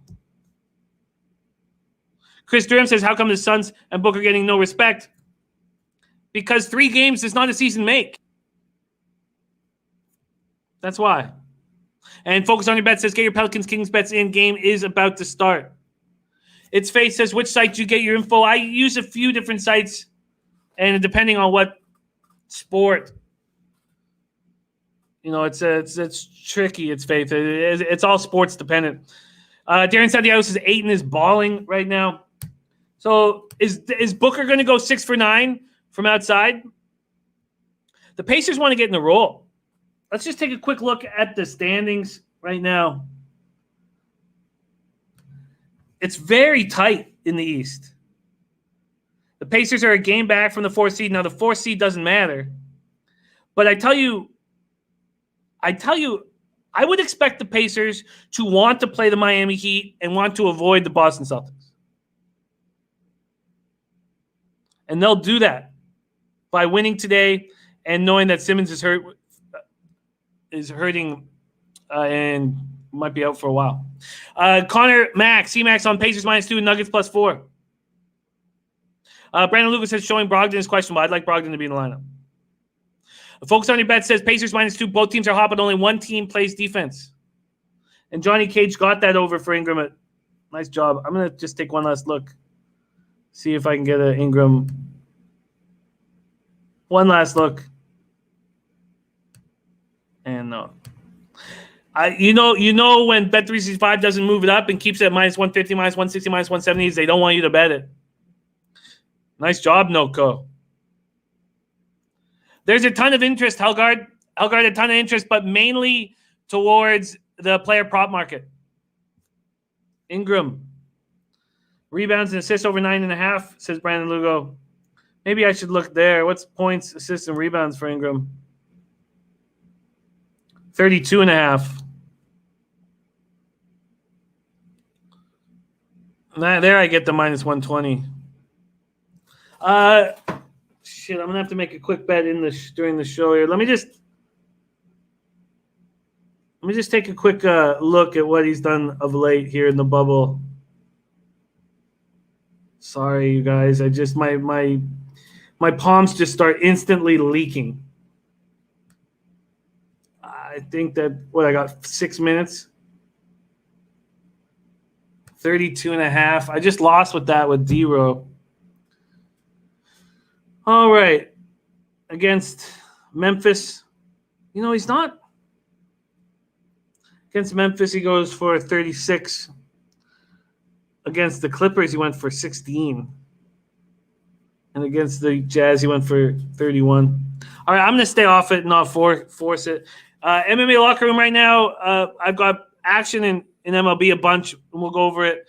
But in NBA, I'm on the over 222.5 Heat Bucks, and I'm on this Pacers squad. So, look, the Suns shot 53.1% against the Clippers. Against the Clippers team that's not really putting out a ton of effort. That's the opposite of this Suns team. Oh, the Pacers are not a lock by any means. No, not at all. Jonathan Roden saying take 60. Pelicans team total 60 first half. You know what, Jonathan Roden, if we were just sitting at the bar with our computers out in front of us, I would immediately right now, but it takes to get this bet in is going to make me panic, and it's my fault. I should have been on it before. Shaft on Zion over 6.5 rebounds. I like it, Jonathan. Okay, let's keep rolling. So Pacers -2. Yeah, Prince of the City. I can't wait till we can sit. We can go to bars here now. I was at a bar. Watching Ja get over that 34.5, and I thought I was on my way to a big day, which I wasn't. Pacers -2 at -105 is what I got. If I wanted the Pacers right now, same deal. Sean Moser says TJ Warren over 25.5 is a must bet for me right now. It's been cashing.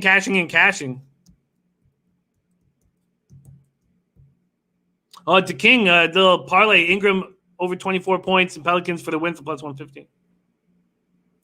Okay. Let's keep rolling. Let's move on. Oh, shit, we got to make moves because we got to get in the NHL too. Clippers, Mavericks. Clippers pace 13th in the bubble, 102.17 possessions a game. Mavericks 9th, 103.52 possessions a game. This to me, and I don't know how you guys cap this type of situation, but these teams are likely to meet in the first round of the playoffs. They're not going to show anything to the opposition. They're not going to show the plays they're going to want to run. They're going to want to. The King says Clippers win easy. To me, this is very tricky. Oh, Sean Bird, 100%. I'm in. Adam Vogenthaler saying, who's taking the Rockets over the Lakers? You know, we'll talk about that. Viper MB says Clippers -4 smash spot. Well, let's talk about this a little bit. Both teams are not playing very well since reaching Florida. Now it looks like they're destined to play each other in the first round. Dorian Finney-Smith gave this Mavs something because Luka's got to go 30, 20, and 10 for them to get a win.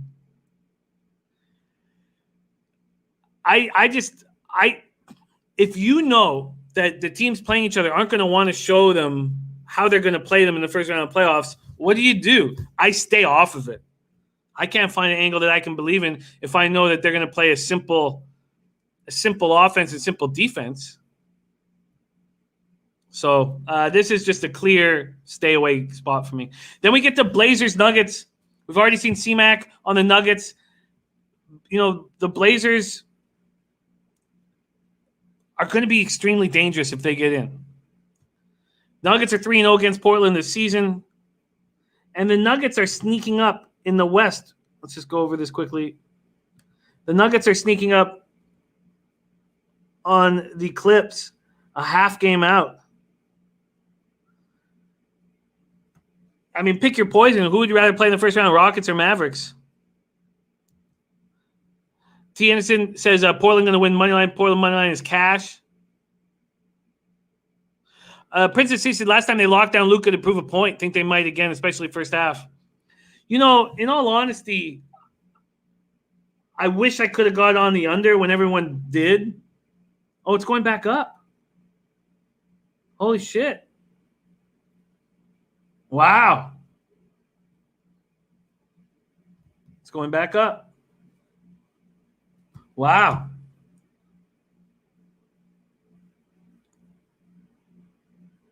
I think this could be an under spot. The King, I agree. I'd much rather play the Mavericks. Well, I shouldn't say much rather. I would rather play the Mavericks than the Rockets, but I shouldn't say much rather. Wow. Okay, I'm going to watch how high this total goes up, and then I might sneak underneath it. Jonathan Roden on Nuggets money line. Blazers are a game behind the Grizzlies. Portland's just destroyed Houston on the boards. 64-39, excuse me.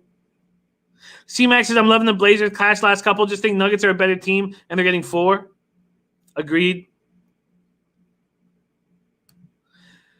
But it's the Michael Porter show, and Jokic loves it. Jokic just loves a big body that can hit these buckets. The Blazers are coming together. The Nuggets are coming together. This is a tricky spot. And when I was imagining the line, I didn't think Portland would be 4-point favorites, even with Barton out and Harris out.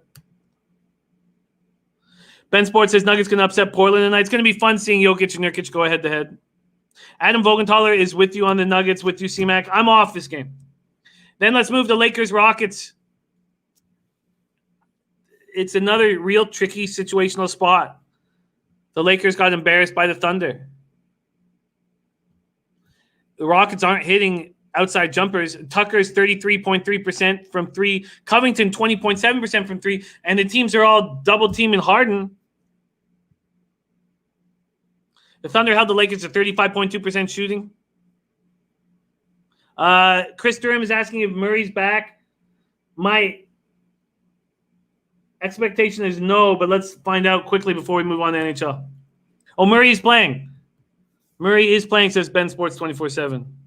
I like it, C-Mac. I like that you're on the Nuggets.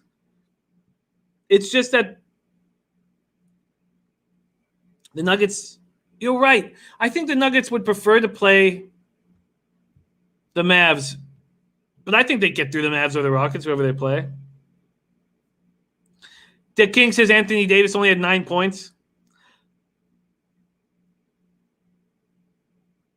Yeah, I like it. The Nuggets, they didn't look great against the Spurs. No taint, gas station. I got to reach out to our man because we got no taint. T. Anderson says public is on Houston 64%. And there's no Westbrook. This to me says the Lakers are going to win.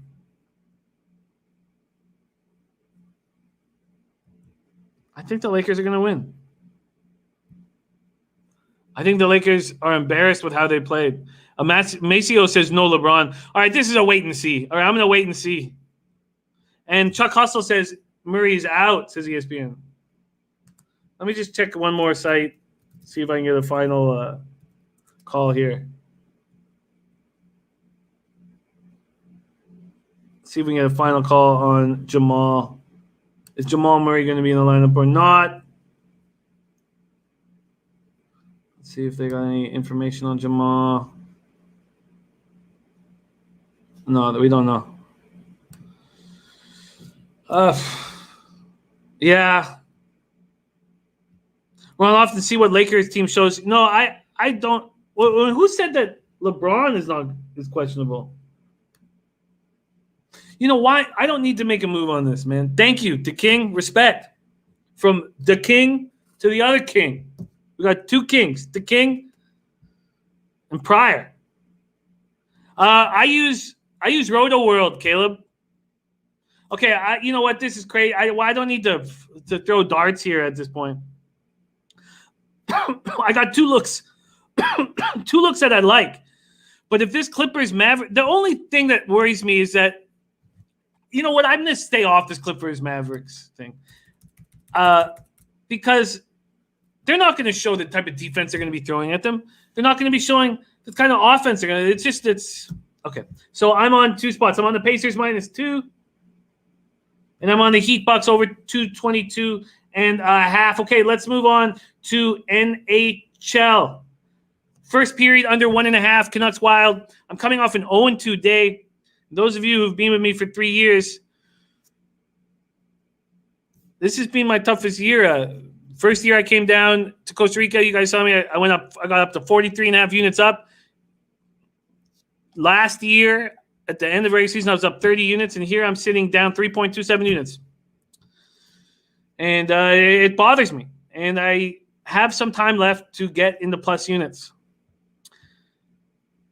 Man, okay. So I went 0-2 yesterday, and I was way off. Canucks Wild. Now, the Canucks are getting beaten up on the injury front. So they lose to Foley at the beginning of Game 2. They lose Furland, which I told you was going to happen when we talked about the Canucks going into this series. They lose Antoine Roussel, but we have depth. We have depth. So Virtanen comes in. And I know Virtanen is a bit of a head case and draws, doesn't draw enough penalties and is in the penalty box too much. Die Hard MMA podcast is on the Wild -1. I'll tell you,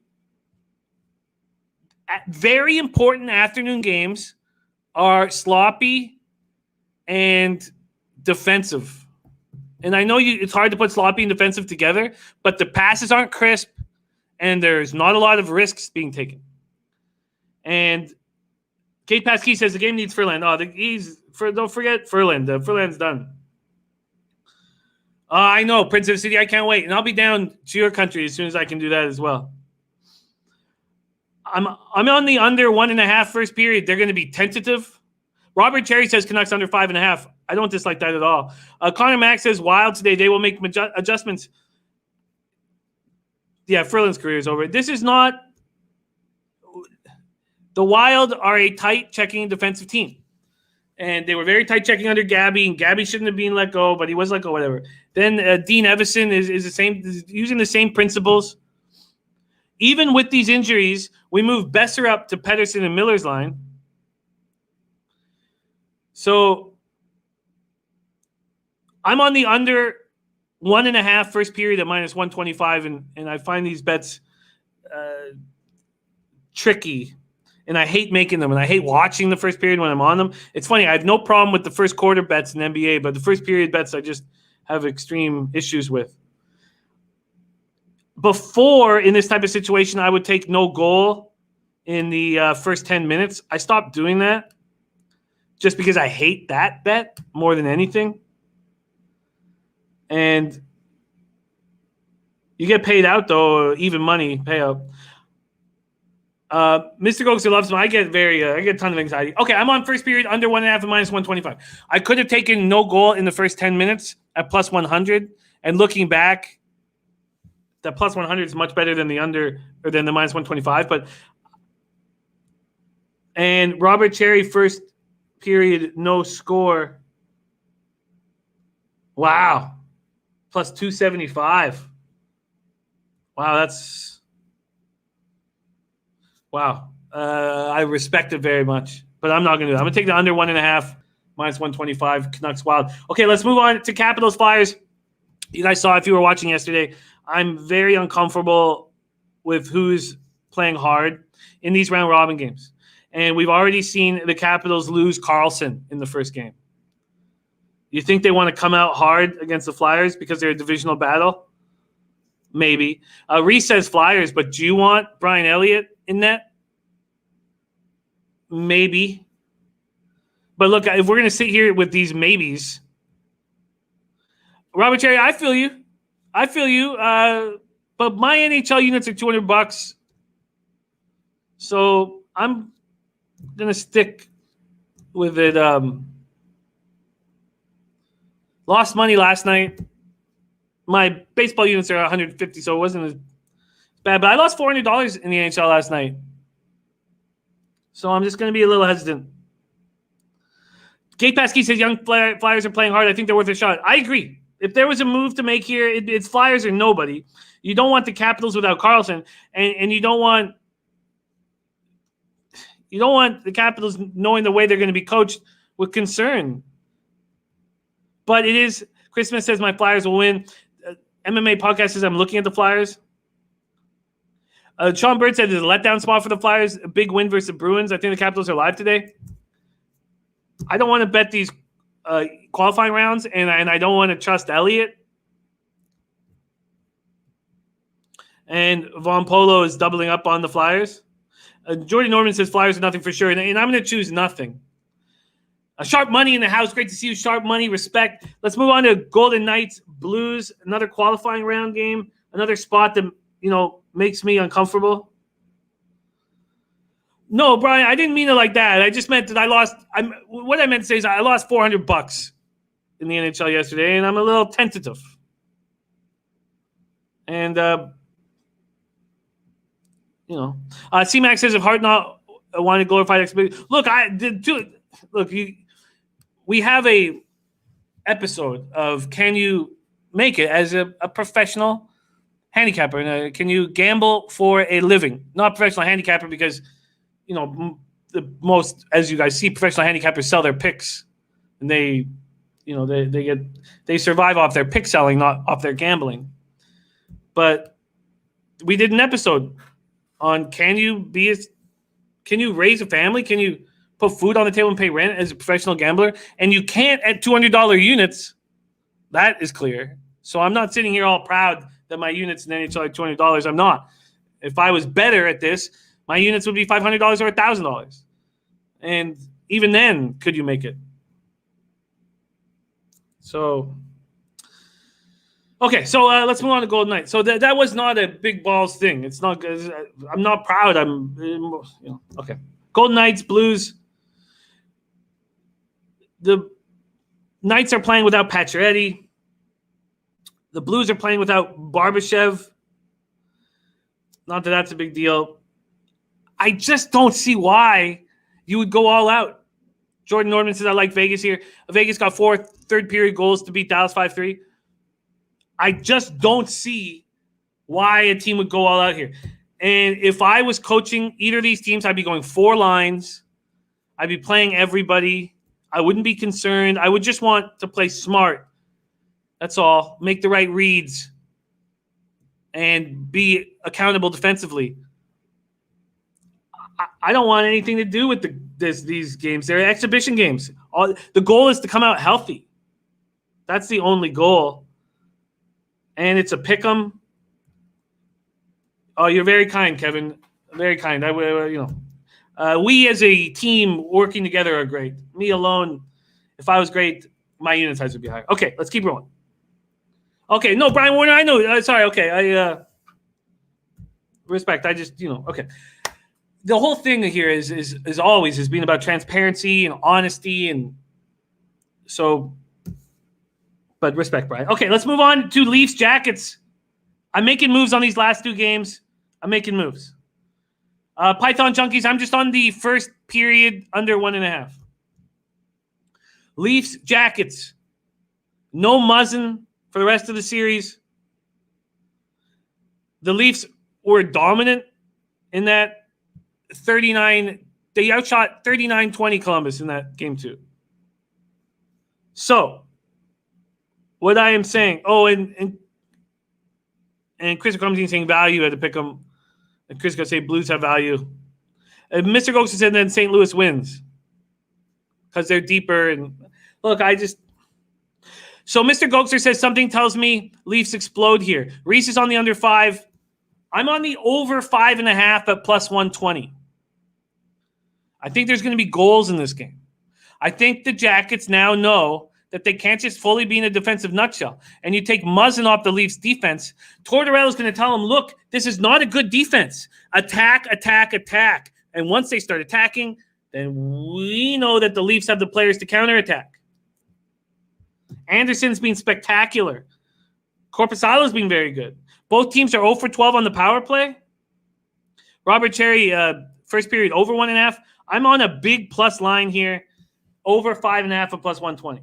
Now, is it because what is it now? Oh, wow. They moved it to 5. It's over 5 at minus 150. I don't want that. Connor says, got to stick with the Jackets in the under. Rip them will play better. They won't just play better. They'll attack more. They will attack more. Gate pass key still on the under and the Torts last change. Now, Connor Mack says you could be right, Jimmy. Look, I could be wrong. And another thing that could be happening, which we always see in handicapping, is me seeing the Canadians and the Penguins go for 7 goals. I tried to not let that get in my head. I tried my best not to let that get in my head. But I just think you take Muzzin, the most accountable defenseman on the Leafs, out of the series. You outshot the Jackets 39-20 in game 2. The Jackets have to open up. They have to open up. I wouldn't take over 5 at minus 150, but over 5.5 at plus 120. One of the reasons why I really like it is because I'm also on the over 5.5 in the Flames Jets series at plus 115. I like this spot a lot. This is also moved down to 5. I wouldn't take these over 5 at minus 150, but you give me 5.5, and Dennis is on the Columbus money line. These are the lines at Bet365. I would have to go to. Let's see what they are. So, because they'll still give me the 5.5, right? If I just go to alternative total. No, they don't. God, they're tricky. These bastards. I disagree, Sean. I disagree that Torts is going to tell them that after getting outshot 39-20 and the Leafs having no muzzin on defense. I disagree.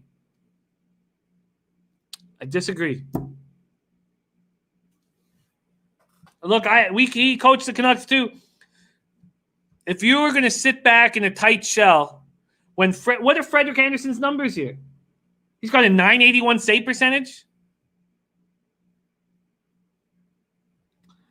I locked in over 5.5 at plus 120. Leafs Jackets and Flames Jets over 5.5 at plus 110. They've both moved to 5 at my book. This is a game where the Jets have to throw everything in the kitchen sink at the Flames. I'm also on the Flames -1 at plus 102.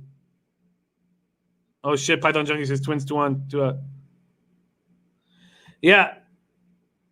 C-Max says, love the over 5.5 at plus 110. And Gate Pass Key is absolutely right about Columbus having last change now.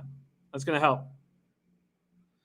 So one of the reasons why I was not afraid to pull the trigger on the Leafs over 5.5 at plus 120 was because I was also pulling the trigger on the Flames Jets over 5.5 at plus 115 and the Flames -1. Dennis, it was a beautiful call.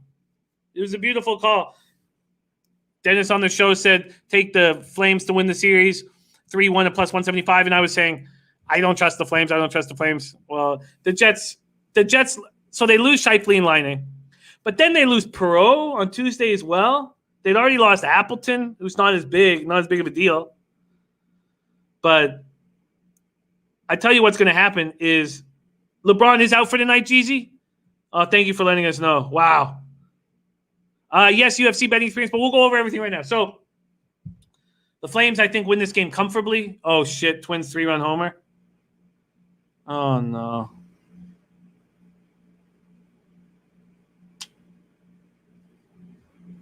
Damn it. Oh, no. Okay, I'm not going to focus on that. So, no. Brubacher. What the hell am I doing expecting this 26-year-old journeyman to succeed? Nice job, Chris. Okay. So let's go over everything in totality. And also, if the Jets are down 3-1, with 3.5 minutes left, they're going to pull their goalie. And when they're down 4-1, they're going to probably keep their goalie pulled. At least with 4 minutes left, 3 minutes left, they will. Okay, let's go over everything in totality. 3-0 Twins. First 5 under 4.5 looks terrible. Giants Rockies. First 5 under 6.5. A's -1. Angels Mariners. First 5 under 4.5. Then 2 bets I've already made. Reds first 5. Reds full game. A bet I've already made, Blue Jays first 5 -120. I'm going to add in the Pearson over 4.5 strikeouts.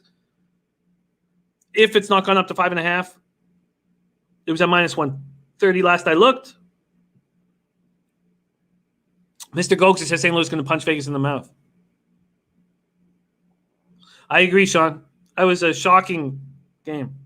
Orioles, Marlins off. Brewers, White Sox. I've already bet first 5 over 5 -115. That's my MLB. In NBA, keeping it clean. Take that Ingram over off. I'm on the over 222.5 Heat Bucks. Think it's going to be wide open.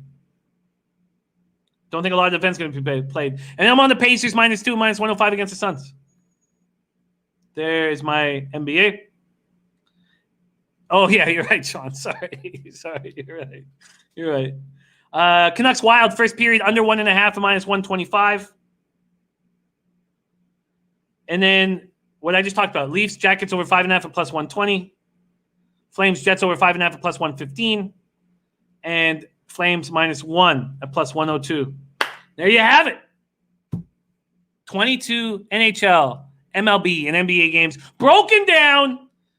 Thank you to our guest, our esteemed guest, Nolly Knows. And much love to you guys in the chat, man. Jordan, Nordman, Mr. Ghoster, Ron Crawford, Sean Bird. We got nothing without you guys. Connor Mack, C-Mac, Ron Crawford. Again, this Saturday, catch C-Mac and I live hammering horses for 8 to 10 hours. Right here on this channel.